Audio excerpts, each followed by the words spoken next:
The only problem is which comes in.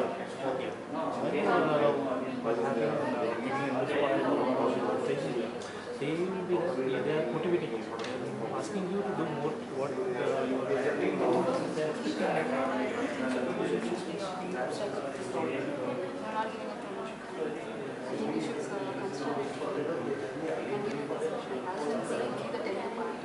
Apart from the failure, did you get any recommendation from your team? So that means you like lag behind somewhere at last. So when you get any recommendation maybe from me or your manager, so when the higher authority itself is not responding to your performance, then what do you actually from your perspective can be